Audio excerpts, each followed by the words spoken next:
আসসালামু আলাইকুম।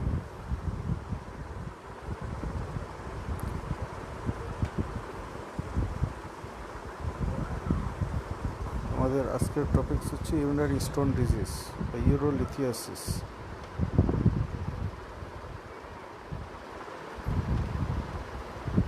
কথা শোনা যায়?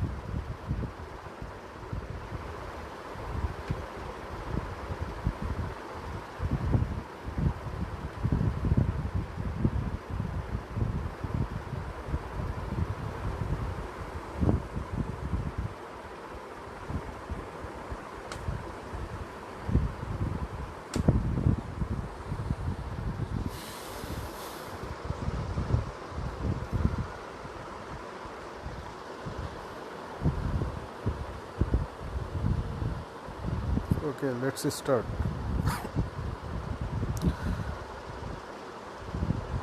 ইউরিনারি স্টোন ডিজিজ,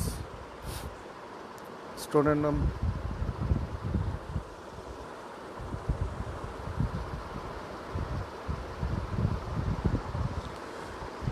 এখন শোনা যায়?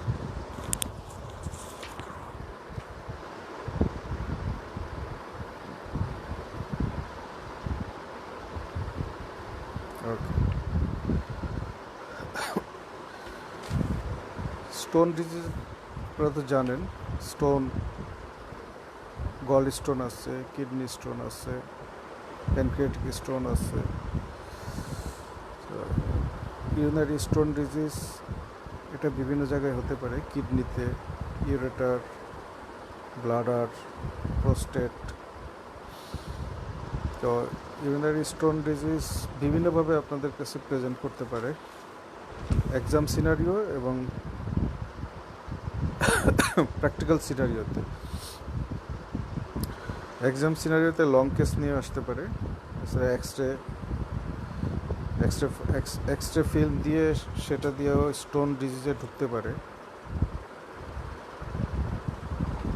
অনেক সময় স্পেসিমেন থাকে, কিডনি উইথ স্টোন একসাথে স্পেসিমেন থাকে, মূলত এক্সরে দেওয়া হয় আর লং কেস হিসেবে থাকতে পারে।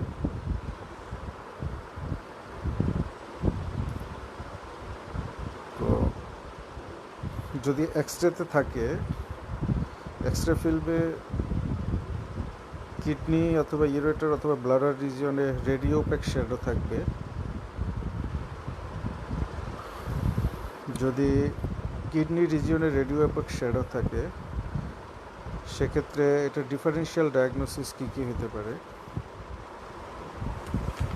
কিডনি রিজিয়নে যদি রেডিওপ্যাক শ্যাডো থাকে, ডিফারেন্সিয়াল ডায়াগনোসিস হতে পারে this is a kidney stone, gall stone, pancreatic calculi, it may be a foreign body, phycolith, phlebolith, calcified lymph node, calcified renal tuberculosis, calcified adrenal gland, and chief fracture of a transverse process of vertebra or calcified of costal cartilage.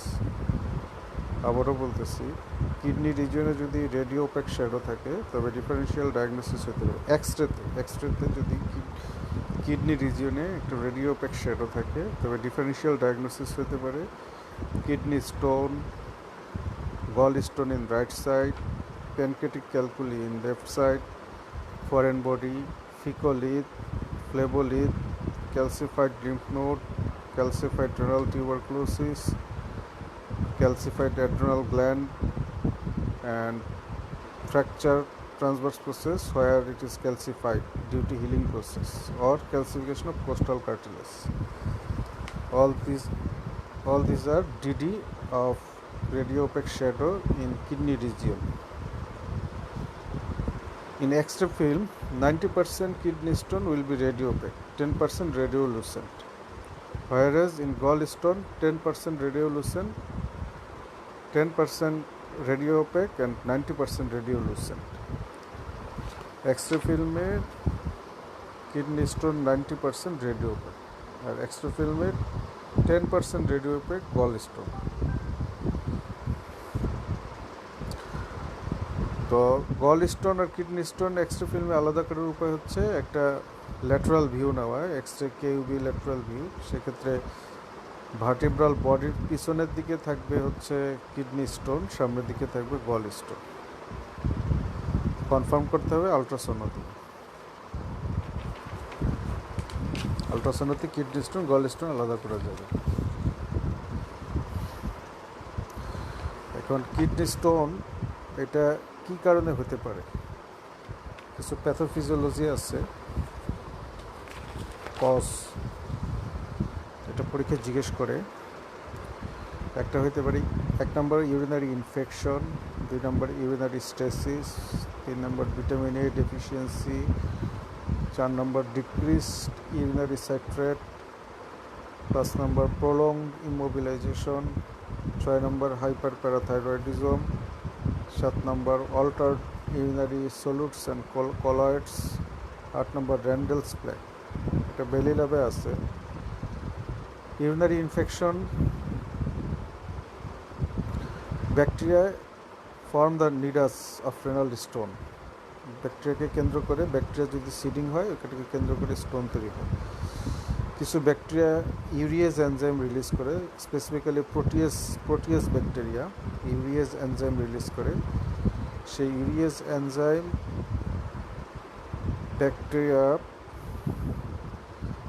Enzyme ইউরিনের ইউরিয়াকে split করে ammonia তৈরি করে, ফলে ইউরিনটা alkaline হয়, আর alkaline মাধ্যমে ব্যাকটেরিয়া গ্রো করে। আর ব্যাকটেরিয়া গ্রো করলে ব্যাকটেরিয়া নিডাস ফর্মেশন হয়, যেটাকে কেন্দ্র করে স্টোন তৈরি হয়। urinary infection is one of the cause of stone formation. Next, urinary stasis.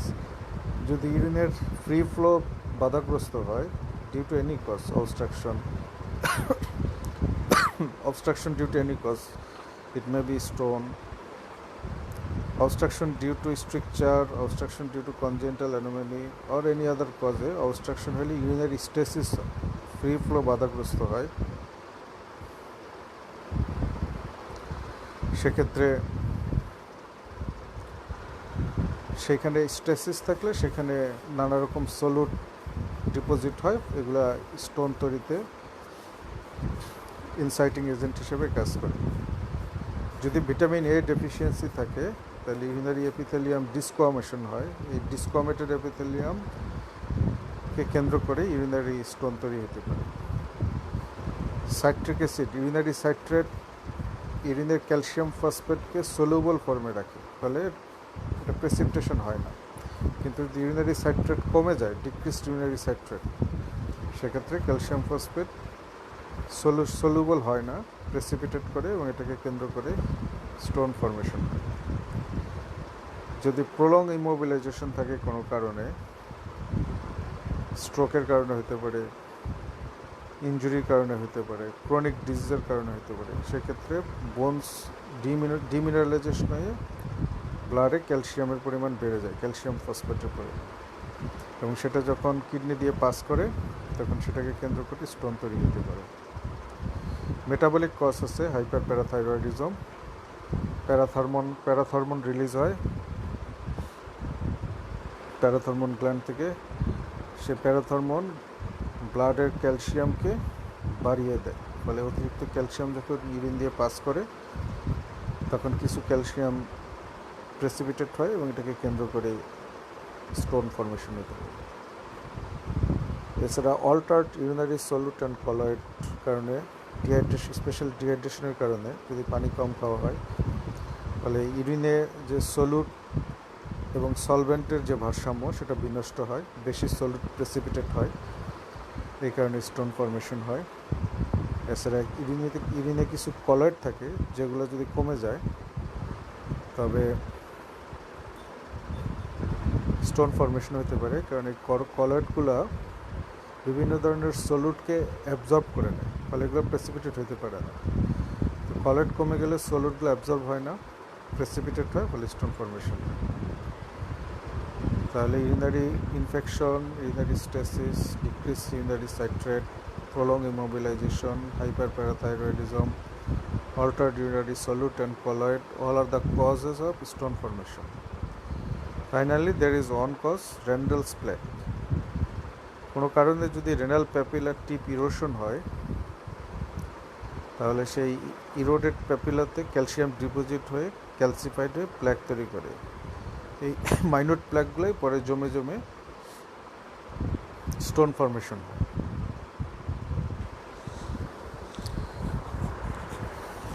Urinary স্টোনের টাইপ আছে। স্টোন অ্যানালাইসিস করে তার যে কনস্টিটিউট, তার গঠনগত উপাদান অনুযায়ী স্টোন হতে পারে oxalate stone, phosphate stone, cystine stone, xanthine stone, uric acid stone. Oxalate stone, phosphate stone, cystine stone, xanthine stone, uric acid stone. এর ভিতরে রেডিওপেক হচ্ছে oxalate, phosphate, cystine and xanthine. আর রেডিওলুসেন্ট মানে এক্সরেতে আসবে না, এগুলো হচ্ছে uric acid and urate stone. তবে ইউরিক অ্যাসিড বা ইউরেট স্টোনের যদি আবার ক্যালসিয়াম ডিপোজিট হয়, তবে সেটা রেডিওপেক অথবা ফেইন্টলি রেডিওপেক হতে পারে। পেশেন্ট কীভাবে প্রেজেন্ট করতে পারে রেনাল স্টোনের? অ্যাসিমটোমেটিক প্রেজেন্ট করতে পারে। অন্য কোনো কারণে এক্সরে বা আল্ট্রাসাউন্ড করা হয়েছে, সেটা তখন অ্যাসিমটোমেটিক্যালি সেটা পাওয়া যেতে পারে এক্সরে বা আল্ট্রাসাউন্ড। এছাড়া সিমটোমেটিক আসতে পারে ফিক্সড রেনাল পেইন নিয়ে, রেনাল আর ইউরেটারিক কলিক নিয়ে, হেমাচুরিয়া নিয়ে, পায়োরিয়া নিয়ে, অথবা স্টোন দিয়ে যদি কিডনি বা ইউরেটার ব্লক হয়ে যায়, সেক্ষেত্রে হাইড্রোনেফ্রোসিস অথবা পায়োনেফ্রোসিস নিয়ে প্রেজেন্ট করতে পারে। ফিক্সড রেনাল পেইন হচ্ছে লয়েন পেইন, ডা লেকিং constant in the loin or hypochondriac রিজিয়নে। আর রেনাল or ureteric colic হচ্ছে acute colicky pain, starts in the loin and radiates to the groin. There may be associated nausea and vomiting. Haematuria হতে পারে due to irritation by the stone, স্টোনের নড়াচড়া movement জন্য injury হয়ে haematuria হতে পারে।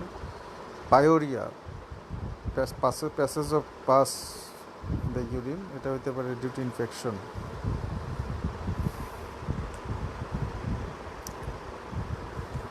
এখন এই স্টোনগুলোর উপস্থিতির কারণে প্রেজেন্টেশন নিয়ে আসবে, কিন্তু স্টোন যদি অনেক দিন থাকে তো কিছু কমপ্লিকেশন ডেভেলপ করতে পারে, যেমন ইনফেকশন হতে পারে, পাইলোনেফ্রাইটিস অথবা পায়োনেফ্রোসিস। পাইলোনেফ্রাইটিস হচ্ছে inflammation of the kidney, infection and inflammation of kidney. আর পায়োনেফ্রোসিস হচ্ছে pus in the kidney. Obstruction হতে পারে, স্টোন যদি ইউরেটার অথবা কোনো ক্যালেক্সে ব্লক করে দেয়, সেক্ষেত্রে হাইড্রোনেফ্রোসিস অথবা হাইড্রোরেটার হতে পারে। ইউরেটারাল স্ট্রিকচার হতে পারে, যদি স্টোন ইউরেটারে অনেক দিন থাকে, তবে ইনফ্লামেশনের কারণে ডিসকোয়ামেশন হবে, এপিথেলিয়াল ডিসকোয়ামেশনে ইঞ্জুরি হবে, ইঞ্জুরি হয়ে ফাইব্রোসিস হবে, ফাইব্রোসিস হয়ে স্ট্রিকচার ডেভেলপ করতে পারে। এটা ইউরেটারে হতে পারে, ক্যালিসে হতে পারে, রেনাল পেলভিসে হতে পারে। ক্রনিক রেনাল ফেলিয়ার হতে পারে যদি বাইল্যাটারাল ক্যালকুলি থাকে, সাথে ইনফেকশন অথবা অবস্ট্রাকশন যদি থাকে। এছাড়া স্টোন দিয়ে যদি ব্লাডার অবস্ট্রাকশন হয়ে যায়, সেক্ষেত্রে অ্যানুরিয়া ডেভেলপ করতে পারে, complete cessation of micturition, calculus anuria. আর অনেক দিন স্টোন যদি পেলভিসে থাকে অথবা ইউরেটারে থাকে, তবে স্কোয়ামাস মেটাপ্লাসিয়া হয়ে স্কোয়ামাস সেল কার্সিনোমা ডেভেলপ করতে পারে। তাই স্টোন কজ কী বোঝা গেল, কী প্রেজেন্টেশন নিয়ে আসতে পারে সেটা বোঝা গেল। এটা থাকলে কী কমপ্লিকেশন হতে পারে, রেনাল ইনফেকশন হতে পারে, অবস্ট্রাকশন হতে পারে, ইউরেটারাল স্ট্রাকচার হতে পারে, chronic renal failure, calculus anuria, epidermoid carcinoma or squamous cell carcinoma in long standing case.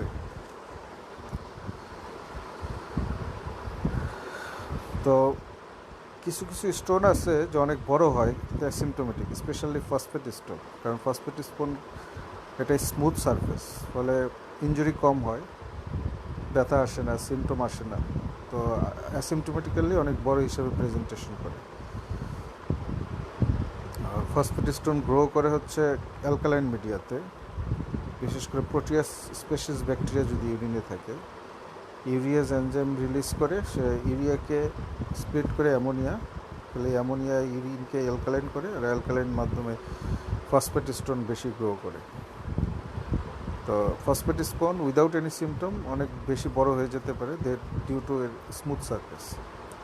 R oxalate stone early present করে, যেহেতু এটার সারফেস স্পাইকি ইরেগুলার, ফলে ইঞ্জুরি বেশি হয়, হেমাচুরিয়া হয়, আর্লি প্রেজেন্টেশন হয়।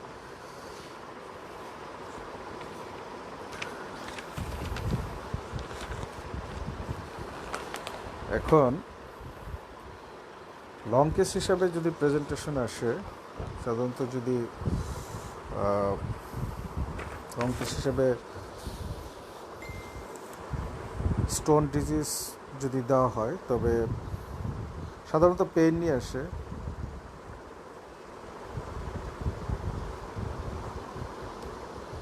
পেইন লয়েন পেইন থাকতে পারে, অথবা লয়েন টু গ্রোইন পেইন হতে পারে, অথবা ব্লাডার স্টোনের ক্ষেত্রে লোয়ার অ্যাবডোমিনাল পেইন হতে পারে। প্রোস্টেটিক স্টোন যদি হয়, রেয়ার, তারপরে যদি হয় তবে পেরিনিয়ামে পেইন হতে পারে। যদি কিডনি স্টোন হয় লয়েন পেইন হবে, রেনাল অ্যাঙ্গেলে পেইন হবে, ফিক্সড পেইন হতে পারে, অথবা কলিকি হতে পারে। ফিক্সড আর কলিকি।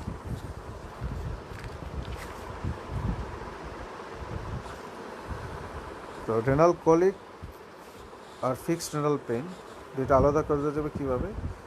ফিক্সড রেনাল পেইন হচ্ছে localised pain, confined either in the loin near the renal angle or anteriorly below the costal margin, usually dull aching in nature and commonly due to stretching of renal capsule due to either stone, tumor or hydronephrosis. This is fixed renal pain. Fixed in loin or anteriorly below costal margin, dull aching, hota ekta betha, commonly due to stretching of renal capsule.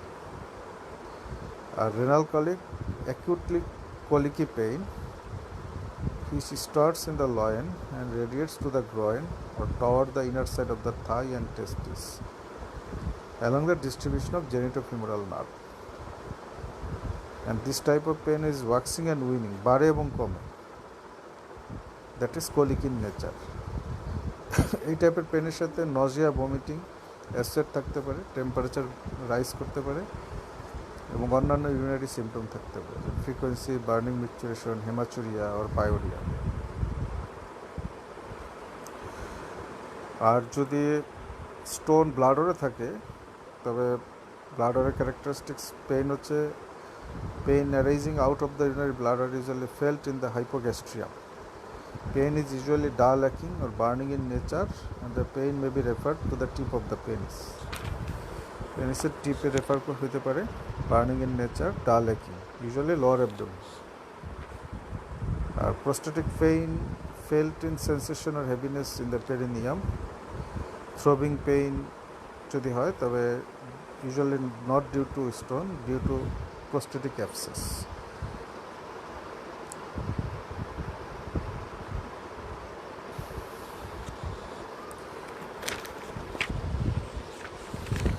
তো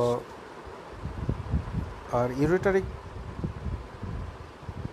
stone যদি হয় তবে ureter আপার, middle, lower ureter উপর নির্ভর করে symptom হবে। আপার ইউরেটারে সাধারণত renal, fixed renal আর কলিকি type pain হবে। মিড ইউরেটারে ইউজুয়ালি কলিকি ইন নেচার হবে পেইন।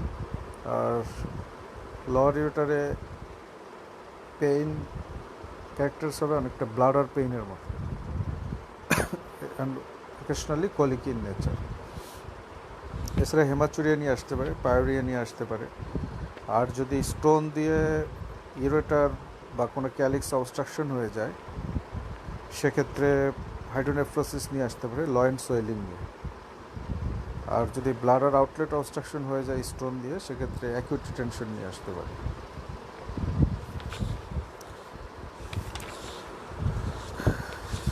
তাহলে এই ধরনের একটা রোগী যদি লং কেসে থাকে, প্রেজেন্টেশন যদি এরকম থাকে, তাহলে হিস্ট্রি নিতে হবে, পেইনের হিস্ট্রি নিতে হবে, অ্যাবডোমেন বা লয়েনের সোয়েলিং আছে কি না, হেমাচুরিয়া আছে কি না, ইউরিনারি সিমটম আছে কি না, ফ্রিকোয়েন্সি, আর্জেন্সি, অথবা ইউরিনারি রিটেনশন আছে কি না, এর বাইরে জেনারেল সিমটম যেমন ফিভার, অ্যানোরেক্সিয়া, ওয়েট লস এগুলো আছে কি না সেগুলো দেখতে হবে। আর প্রতিটা সিমটমের ইলাবোরেশন করতে হবে, পেইনের ডিউরেশন, অনসেট, সাইট, রেডিয়েশন আছে কি না, ক্যারেক্টার কেমন, ডাল না কলিকি না বার্নিং, মিকচুরেশনের সাথে রিলেটেড আছে কি না, অ্যাগ্রাভেটিং ফ্যাক্টর, রিলিভিং ফ্যাক্টর এগুলো দেখতে হবে। সোয়ারিং যদি থাকে ক্যারেক্টারিস্ট করতে হবে, ডিউরেশন, অনসেট, সোয়ারিংটা আস্তে আস্তে হয়েছে না হঠাৎ হয়েছে, আদার কোনো সোয়েলিং আছে কি না। যদি হেমাচুরিয়া থাকে হেমাচুরিয়ার ক্যারেক্টারিস্টিক্স ইলাবোরেট করতে হবে, রেড না ডার্ক কালার, ক্লটেড ব্লাড না ফ্রেশ ব্লাড, পিরিয়ডিসিটি কন্টিনিউয়াসলি না ইন্টারমিটেন্ট, পুরো পুরো ইউরিন জুড়ে না ইউরিনের আগে বা ইউরিনের পরে, ক্লটের সাথে পেইন, ব্লাড ক্লটের সাথে পেইন হয় কি না সেটা দেখতে হবে। এছাড়া অন্যান্য ইউরিনারি সিমটমগুলো, আর্জেন্সি, ফ্রিকোয়েন্সি, ইনকন্টিনিউয়াস, নকচুরিয়া, নকটার্নাল ইনকন্টিনিউয়াস, হেজিটেন্সি এগুলোও দেখতে হবে। তো হিস্ট্রি নিয়ে তারপরে এক্সামিনেশনে যেতে হবে। এক্সামিনেশনে general examination and systemic examination. General examination as usual যেভাবে করা হয় সেভাবে, আর সিস্টেমিক এক্সামিনেশনে ইন্সপেকশন করতে হবে অ্যাবডোমেনে কোনো সোয়েলিং আছে কি না। আর প্যালপেশনের টেম্পারেচার অফ অ্যাবডোমেন দেখতে হবে, কোথাও টেন্ডারনেস আছে কি না, specially renal angle tenderness. Renal angle হচ্ছে lower border of the angle between 12th rib and lateral border of the erector spinae আছে, ওখানে টেন্ডারনেস আছে কি না সেটা দেখতে হবে। এছাড়া ব্লাডারটা প্যালপেট করা যেতে পারে, যদি অ্যাকিউট বা ক্রনিক রিটেনশন থাকে ব্লাডার প্যালপেট ফুল পাওয়া যেতে পারে। এছাড়া জেনিটালি এক্সামিনেশন করতে হবে, টেস্টিস, পেনিস, স্ক্রোটাম, এক্সটার্নাল ইউরেথ্রাল মেটাস। তো কিডনি কীভাবে প্যালপেট করা যায়, রেনাল অ্যাঙ্গেল টেন্ডারনেস কীভাবে দেখা যায় সেগুলা তো আসলে ক্লিনিক্যাল ক্লাসে দেখাবে। এরকম হিস্ট্রি এক্সামিনেশন এর পরে যদি সাসপেক্টেড ইউরিনারি স্টোন ডিজিজ হয় সেক্ষেত্রে পরের কাজ হচ্ছে এটা কনফার্মেশন করা। কীভাবে কনফার্মেশন হবে, একটা প্লেন এক্সরে কেউবি করলে রেডিওপেক কিডনি স্টোন বোঝা যাবে, ultrasound of KUB and prostate with MCC and PVR, এটাও কনফার্মেটরি টেস্ট। সেরাম ক্রিয়েটিনিন দেখতে হবে কিডনি ফাংশনের জন্য, ইউরিন আরএমই করতে হবে, হেমাচুরিয়া, পায়োরিয়া বা ইনফেকশন আছে কি না। যদি স্টোন ডিজিজ থাকে তবে সেক্ষেত্রে একটা আইভিউ করতে হবে, further elaboration and for treatment planning. Confirmation and elaboration of the stone site, associated change in the kidney or hydronephrosis এগুলো দেখার জন্য এবং ট্রিটমেন্ট প্ল্যানিংয়ের জন্য আইভিউ। অনেক সময় সিটি স্ক্যানও করা যেতে পারে, যদি strongly suspected stone disease but extra অথবা আইভিউতে পাওয়া যাচ্ছে না সেক্ষেত্রে সিটি স্ক্যান করা যেতে পারে।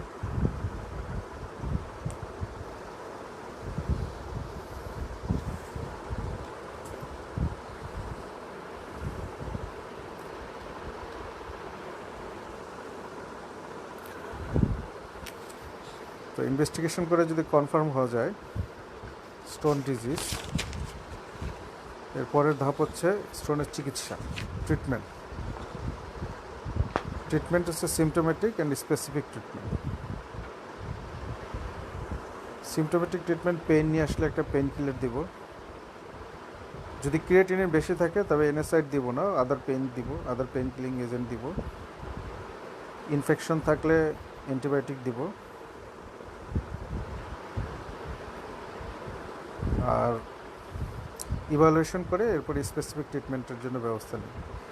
স্পেসিফিক ট্রিটমেন্ট এখানে ইন ডিটেলস এমবিবিএস লেভেলে আলোচনার স্কোপ কম, তবে মডালিটি অফ ট্রিটমেন্ট জানতে হবে, কীভাবে স্টোন ডিজিজ ট্রিটমেন্ট করা হয়। কিডনি স্টোন চিকিৎসা করা যেতে পারে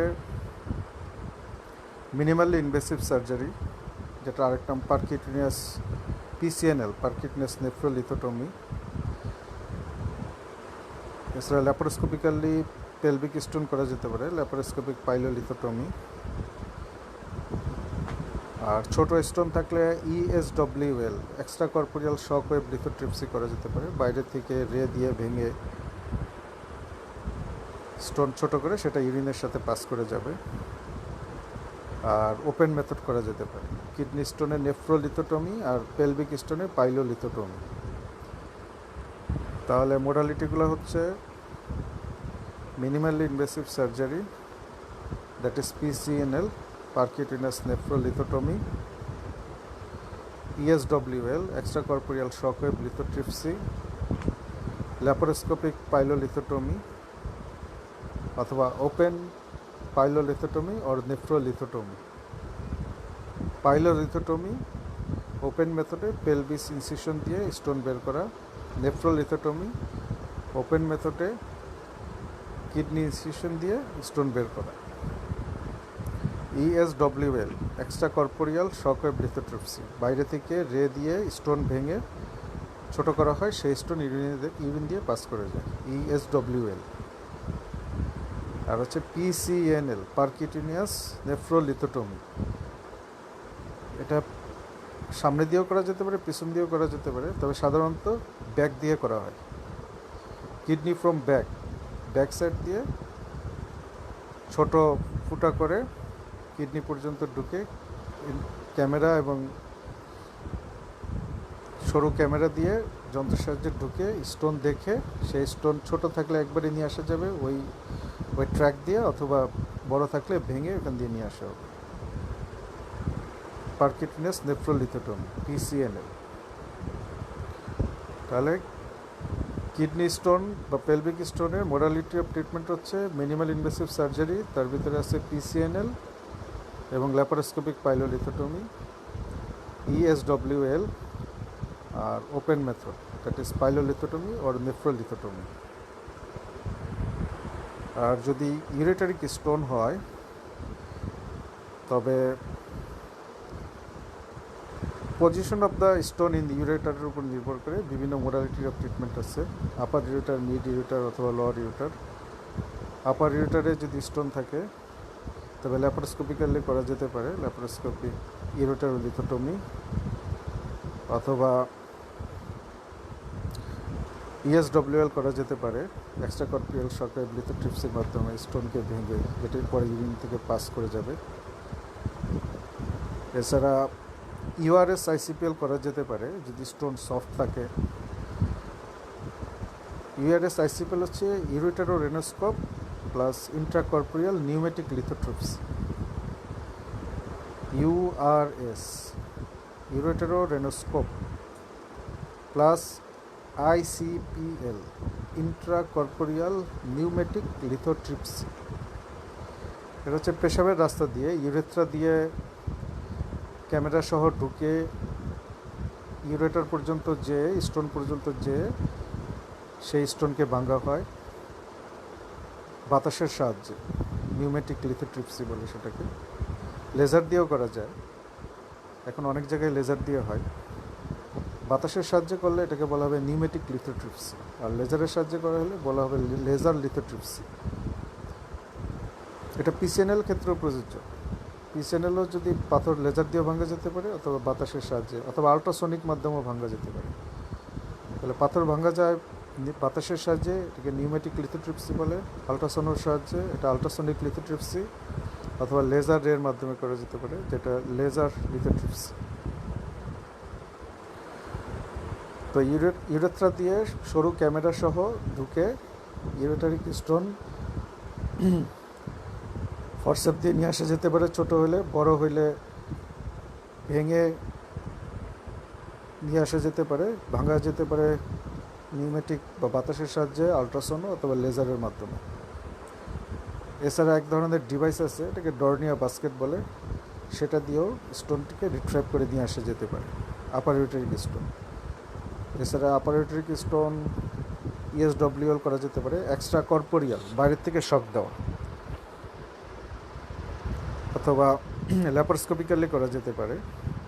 আর সবশেষে ওপেন মেথডে করা যেতে পারে যদি স্টোন অবস্ট্রাকশন থাকে, লার্জ স্টোন থাকে, স্টোন যদি ইম্প্যাক্টেড থাকে ইউরেটারে, তবে ওপেন মেথডে করা যেতে পারে। এটাকে ইউরেটেরোলিথোটমি বলে, ওপেন ইউরেটেরোলিথোটমি। আর ল্যাপারোস্কোপিক সাহায্য করলে ল্যাপারোস্কোপিক ইউরেটেরোলিথোটমি। আর মিড অ্যান্ড লোয়ার ইউরেটারের management almost same. Usually URS ICPL করা হয়, ureterorenoscope plus intracorporeal pneumatic lithotripsy. এছাড়া ওপেন মেথডেও করা যেতে পারে, ইউজুয়ালি ইউআরএস প্লাস আইসিপিএল করা হয়। আর যদি ব্লাডার স্টোন থাকে, ব্লাডার স্টোন যদি ছোট হয় তাহলে ইউরেথ্রা দিয়ে ক্যামেরা সহ ঢুকে, এটাকে সিস্টোস্কোপিক লিথোট্রিপসি বলে, ভেঙে নেওয়া যেতে পারে। এটা সিস্টোস্কোপিক লিথোটমি বা লিথোট্রিপসি। বিশেষ ধরনের যন্ত্রের সাহায্যে ব্লাডার স্টোনকে পাঞ্চ করে ভেঙে গুঁড়ো গুঁড়ো করে ইউরেথ্রা দিয়ে নিয়ে আসা যায়, এটাকে সিস্টোস্কোপিক লিথোট্রিপসি বলে। আর যদি স্টোন অনেক বড় হয় তবে ওপেন মেথডে সুপ্রাপিউবিক সিস্টোলিথোটমি করা যেতে পারে। সুপ্রাপিউবিক সিস্টোলিথোটমি, পিবিস বোনের উপর দিয়ে ব্লাডারে অ্যাপ্রোচ করে ওপেন মেথডে কেটে স্টোন বের করা, সুপ্রাপিউবিক সিস্টোলিথোটমি। আর যদি স্টোন ছোট হয় তবে ইউরেথ্রা দিয়ে ক্যামেরা সহ ঢুকে স্টোন ভেঙে পাঞ্চ করে ভেঙে গুঁড়ো গুঁড়ো করে নিয়ে আসা হয়, এটাকে বলা হয় সিস্টোস্কোপিক লিথোট্রিপসি। সিস্টোস্কোপিক লিথোট্রিপসি। তাহলে এই হচ্ছে বিভিন্ন modality of treatment urinary stone ডিজিজের, বিভিন্ন মোডালিটি অফ ট্রিটমেন্ট।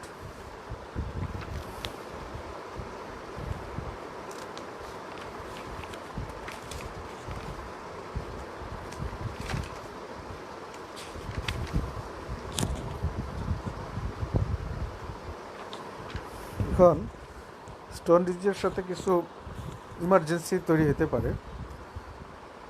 একটা হতে পারে সিভিয়ার পেন নিয়ে আসে, সেক্ষেত্রে আমার ইমিডিয়েটলি পেন রিলিফের ব্যবস্থা নিতে হবে, প্রয়োজনে হসপিটাল অ্যাডমিশন দিতে হবে, এনপিও রাখতে হবে, IV fluid, IV injectable antibiotic দিতে হবে, পেন কিলার দিতে হবে, দিয়ে রোগীকে স্টেবল করে পরে ইভ্যালুয়েশন করতে হবে যদি ভেরি ইমার্জেন্সি সিচুয়েশন আসে। আর যদি মোটামুটি সিমটমেটিক থেকে ইমার্জেন্সি না হয় তবে আগে ইভ্যালুয়েশন করে পরে ট্রিটমেন্ট। একটা ইমার্জেন্সি হতে পারে সিভিয়ার পেন নিয়ে আসতে পারে, আরেকটা হতে পারে হেমাচুরিয়া নিয়ে আসতে পারে, ব্লাড পাস করতেছে, সেক্ষেত্রেও আগে একটা হিস্ট্রি নিতে হবে, ক্যাথেটার পারির থ্রু ক্যাথেটার করতে হবে, আইভি লাইন ওপেন করে অ্যান্টিবায়োটিক দিতে হবে, ব্লাড গ্রুপিং ক্রস ম্যাচিং করতে পাঠানো হবে।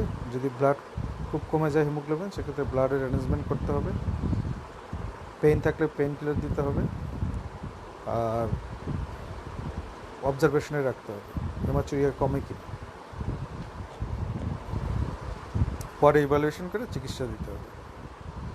এটা আরেকটা ইমার্জেন্সি। আর 3 নম্বর ইমার্জেন্সি হতে পারে অ্যাকিউট রিটেনশন অফ ইউরিন নিয়ে আসতে পারে, অ্যাকিউট রিটেনশন অফ ইউরিন।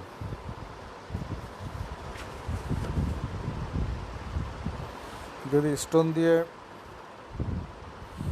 ব্লাডের আউটলেট অবস্ট্রাকশন হয়ে যায়, সেক্ষেত্রে acute retention of urine develop করতে পারে। সেক্ষেত্রে সবার আগে একটা ক্যাথেটার করে নিতে হবে যাতে করে অবস্ট্রাকশনটা রিলিভ হয়ে যায়।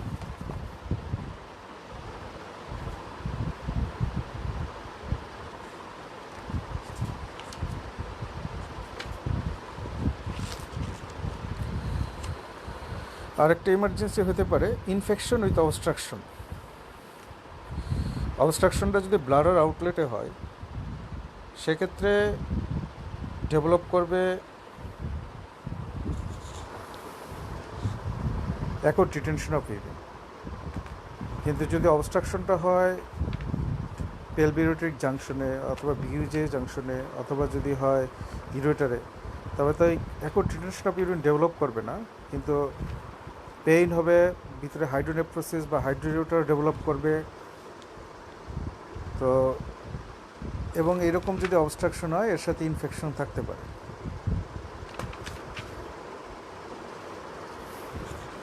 যদি ইনফেকশন থাকে, ইনফেকশন অ্যান্ড অবস্ট্রাকশন যদি দুইটা একসাথে থাকে, সেক্ষেত্রে this is an urological emergency. এটা ম্যানেজমেন্ট করতে হবে, কারণ infected obstructed kidney renal failure develop করতে পারে। এই অবস্ট্রাকশন রিলিভ করতে হবে। ব্লাডার স্টোন দিয়ে যদি ব্লাডার নেক আটকে যায়, সেক্ষেত্রে অবস্ট্রাকশন রিলিভ করা ইজি। পারইউরেথ্রাল ক্যাথেটার করলে সাধারণত রিলিভ হয়ে যায়, না হলে সুপ্রাপিউবিক সিস্টোস্টমি করা যেতে পারে। কিন্তু যদি স্টোন ইউরেটার ভিউজে বা পিউজেতে অবস্ট্রাকশন হয়, তবে তো ক্যাথেটারে রিলিভ হবে না। সেক্ষেত্রে ইউরেথ্রা দিয়ে ডিজে স্টেন্টিং, ডাবল যে স্টেন্টিং, যার এক মাথা থাকবে কিডনিতে, আরেক মাথা থাকবে ব্লাডারে, এটা ক্যামেরার সাহায্যে ইউরেথ্রা দিয়ে করা হয়। সেক্ষেত্রে বাইপাস, এই অবস্ট্রাকশনটা বাইপাস হতে পারে। ডিজে ডাবল যে স্টেন্টিং, ডিজে স্টেন্টিং। আর যদি স্টোন অনেক উপরে অবস্ট্রাকশন হয় পিউজে জাংশনে বা আপার ইউরেটারে, সেক্ষেত্রে অনেক সময় পারকিউটিনাস নেফ্রোস্টমি করা হয়। পিঠ দিয়ে কিডনি পর্যন্ত সরু ফুটা করে ওইখানে একটা ক্যাথেটার দিয়ে দেওয়া হয় অবস্ট্রাকশনটা রিলিভ করার জন্য। তো এগুলো হচ্ছে স্টোন ডিজিজের ইমার্জেন্সি নিয়ে আসতে পারে। তাই আগে ইমার্জেন্সি ম্যানেজ করে পরে ইভ্যালুয়েশন করে চিকিৎসা দিতে হবে। আর যদি মোটামুটি সিমটোমেটিক কেস হয়, সেক্ষেত্রে আগে ইভ্যালুয়েশন করে পরে চিকিৎসা। ট্রিটমেন্ট হচ্ছে দুই রকম, সিমটোমেটিক অ্যান্ড স্পেসিফিক। স্পেসিফিক ট্রিটমেন্টের অনেকগুলো মোডালিটি আছে। আচ্ছা, এই প্রসঙ্গে আমরা অ্যাকুট রিটেনশন অফ ইউরিন নিয়ে কিছু আলোচনা করি। ওয়ার্ডে আপনারা যখন পাস করে যাবেন, যখন আপনার ইন্টারনিতে ঢুকবেন বা পরবর্তীতে প্র্যাকটিক্যাল লাইফে আপনারা অনেকেই ফেস করবেন যে রিটেনশন অফ ইউরিন নিয়ে আসছে ইমার্জেন্সি ডিপার্টমেন্টে। তাহলে আপনারা এটা কীভাবে ইভ্যালুয়েশন করবেন এবং ম্যানেজমেন্ট করবেন। বেশিরভাগ ক্ষেত্রে মেল পেশেন্ট হয়। যদি 60 ইয়ার মেল পেশেন্ট প্রেজেন্ট করে অ্যাকুট রিটেনশন অফ ইউরিন নিয়ে ইমার্জেন্সিতে, অ্যাকুট রিটেনশন অফ ইউরিন মানে সাডেন পেইনফুল স্টপেজ অফ মিকচুরেশন, এটা অ্যাকুট রিটেনশন। আর ক্রনিক রিটেনশন হচ্ছে painless distension of urinary bladder, অনেক দিন ধরে পেশাব একটু একটু করে জমে জমে, এটা হচ্ছে ক্রনিক রিটেনশন। আর অ্যাকুট রিটেনশন হচ্ছে হঠাৎ পেশাব বন্ধ হয়ে যাবে এবং তলপেট ফুলে যাবে এবং ব্যথা হবে। তো 60 ইয়ার্স মেল প্রেজেন্ট করে যদি অ্যাকুট রিটেনশন নিয়ে কী কী কজ হতে পারে, একটা ব্লাডার আউটলেট অবস্ট্রাকশন হতে পারে, যেটা একটা হতে পারে benign hyperplasia prostate, carcinoma prostate, prostatic abscess আর prostatitis, carcinoma bladder, bladder stone, bladder neck muscular hypertrophy বা বিএনএইচ, ব্লাডার নেক ফাইব্রোসিস বা ব্লাডার নেক স্টেনোসিস। এগুলো হচ্ছে ব্লাডার নেক অবস্ট্রাকশন দিয়ে হতে পারে। এছাড়া ইউরেথ্রাল কজে হতে পারে, ইউরেথ্রাতে যদি স্ট্রিকচার থাকে অথবা স্টোন অবস্ট্রাকশন করে দেয় ইউরেথ্রাকে। ইউরেথ্রাতে সাধারণত স্টোন হয় না, কিন্তু অনেক উপরের থেকে যদি স্টোন নেমে এসে ইউরেথ্রাতে আটকে যায়। এছাড়া ইউরেথ্রাতে টিউমার হতে পারে, ইউরেথ্রাইটিসের কারণে হতে পারে। এর বাইরে আদার কিছু কজ আছে, যেমন ইউরেথ্রা যদি রাপচার হয়ে যায় কোনো কারণে অ্যাক্সিডেন্টের পর, মেটাল স্টেনোসিস, এক্সটার্নাল মেটাল যদি স্টেনোসিস হয়, বাচ্চাদের হয় ফাইমোসিস। এছাড়া যদি রেকটামে ফেকাল ইনফেকশন হয়, তবে সেটা সামনে ব্লাডারকে কম্প্রেস করবে। স্পাইনাল ইঞ্জুরি হয়ে নিউরোজেনিক ব্লাডার ডেভেলপ করে ইউরিনারি রিটেনশন নিয়ে আসতে পারে। এছাড়া পোস্ট অপারেটিভ স্পেশালি পেরিয়ানাল অপারেশনে ম্যানিপুলেশনের কারণে, নার্ভ ম্যানিপুলেশনের কারণে নিউরোপ্যাথি ডেভেলপ করতে পারে অথবা পেইনের কারণে। এছাড়া স্পাইনাল অ্যানেস্থেশিয়ার পরে অনেক লম্বা সময় অ্যানেস্থেসাইজ থাকে লোয়ার পার্ট, তখন ইউরিনারি রিটেনশন ডেভেলপ করে। তো কিছু ড্রাগের কারণে হতে পারে, যেমন anticholinergic drug, anti hypertensive drug, tricyclic antidepressant. এই ড্রাগগুলোর কারণেও ইউরিনারি রিটেনশন ডেভেলপ করতে পারে। তো এরকম ইনার রিটেনশন ডেভেলপ করে আসলে আপনি প্রথম কাজ হচ্ছে relief of retention, this is emergency. তারপর ইভ্যালুয়েশন করে ফাইন্ড আউট করতে হবে কী কজ, পরে সেই কজ অনুযায়ী ট্রিটমেন্ট করতে হবে। তো ইভ্যালুয়েশন কীভাবে করবেন? রিটেনশন হঠাৎ হয়েছে না ক্রনিক, অন্য আদার কোনো সিমটম আছে কি না, হেমাচুরিয়া আছে কি না, পায়োরিয়া ছিল কি না, এগুলো খোঁজ নিতে হবে। অ্যাবডোমেনে কোনো লাম্প আছে কি না, ট্রমার হিস্ট্রি আছে কি না, স্পাইনাল অ্যানেস্থেসিয়া দেওয়া আছে কি না, কোনো ড্রাগ হিস্ট্রি আছে কি না, যে কারণগুলো বলা হলো সেই কারণগুলোর সাথে সংশ্লিষ্ট হিস্ট্রিগুলো নিয়ে কজ ফাইন্ড আউট করতে হবে। এরপর একটা এক্সামিনেশন করবেন, general survey, abdominal examination, genitourinary examination, overall general condition কী। আর রিলিফের জন্য ক্যাথেটারাইজেশন অথবা পারিউরেথ্রাল ক্যাথেটারাইজেশন অথবা সুপ্রাপিবিক সিস্টোস্টমি করতে হবে। পারিউরেথ্রাল ক্যাথেটারাইজেশন যদি ট্রমাটিক কেস হয়, এখন সাধারণত পারিউরেথ্রাল ক্যাথেটারাইজেশন করা হয় না, সুপ্রাপিবিক সিস্টোস্টমি করা হয়। আর আদার কজগুলো সাধারণত পারিউরেথ্রাল ক্যাথেটারাইজেশনই করা হয়। তবে কোনো কারণে পারিউরেথ্রাল ক্যাথেটারাইজেশন ফেইল্ড হলে সুপ্রাপিবিক সিস্টোস্টমি করা হয়। ইনভেস্টিগেশনের ভিতরে আল্ট্রাসাউন্ড করবেন, এক্সরে করবেন to find out the cause. আর যদি স্ট্রিকচার ইউরেথ্রা থাকতে পারে, পরবর্তীতে RGUMCU করতে হবে, retrograde RGUMCU, retrograde urethrogram and micturating cystourethrogram, অথবা সিস্টোস্কোপি করে ক্যামেরা দিয়ে পুরো রাস্তাটা সার্ভে করা যেতে পারে যে কী কারণে ব্লক হইল। আর পরবর্তীতে ট্রিটমেন্ট করতে হবে, যেই কারণ পাওয়া গেল সেই কারণের উপরে ট্রিটমেন্ট।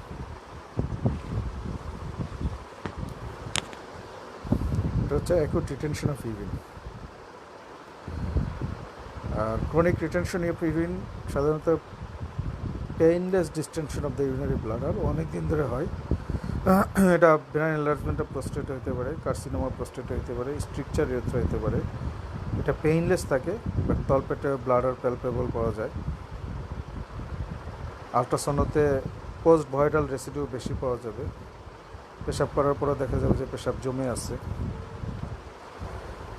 তো এটাও ইভ্যালুয়েশন করে এটা চিকিৎসা করতে হবে।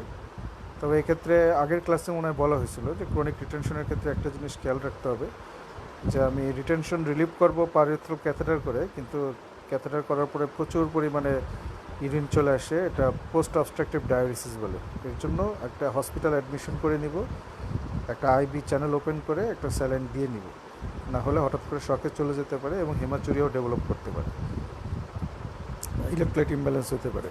তাহলে ইলেকট্রোলাইটও করবো, পরের দিন একটা ক্রিয়েটিনিন আর ইলেকট্রোলাইট করবো, IV চ্যানেল ওপেন করব, হেমাচুরিয়া থাকলে ব্লাডের অ্যারেঞ্জমেন্ট করব, আর গ্রাজুয়াল ডিকম্প্রেশন করব। ক্যাথেটার ঢুকানোর পরই ইউরিন বের হতে থাকবে, কিন্তু ক্যাথেটার ঢুকানোর পরে একটু বের হওয়ার পরে আমরা ক্যাথেটার ক্লাম্প করে নেব, যাতে করে হঠাৎ করে বের না হয়। আবার ক্লাম্প ছাড়বো, আবার কিছু বের হবে, আবার ক্লাম্প করবো, এরকম গ্রাজুয়াল ডিকম্প্রেশন করবো, তাহলে হেমাচুরিয়া হবে না।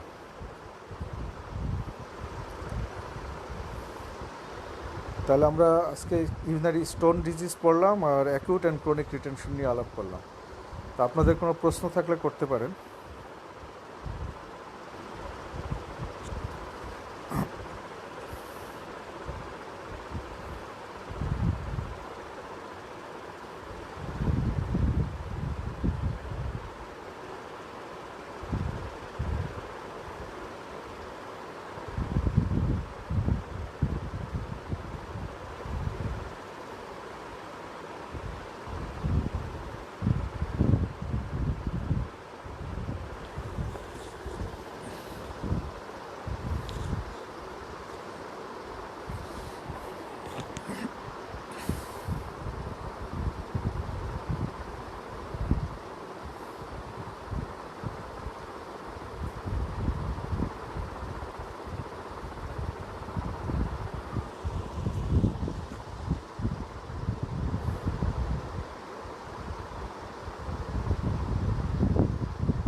Urinary citrate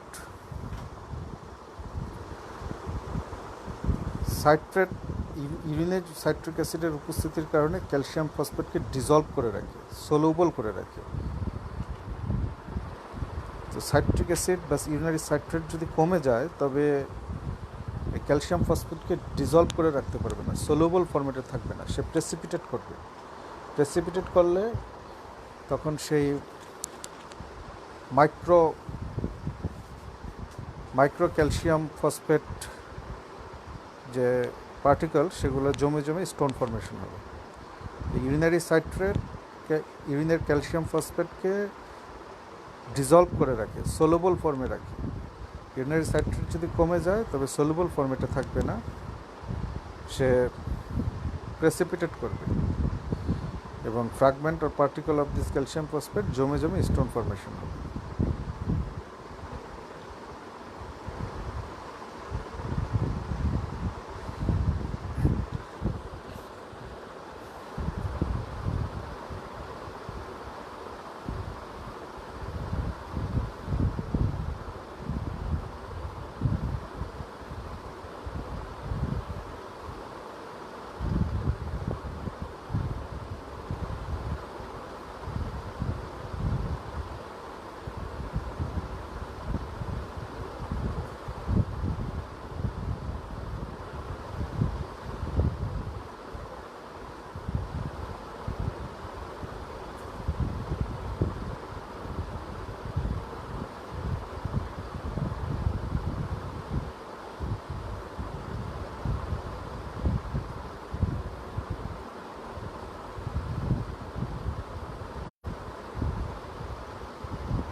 BP due to acute on chronic retention হচ্ছে, BP is a long standing disease, অনেক দিন ধরে আছে, ফলে পেশাব হয় কিন্তু কিছু কিছু রয়ে যায়, জমে থাকে, অনেক দিন ধরে এরকম জমছে, এটা হচ্ছে ক্রনিক রিটেনশন।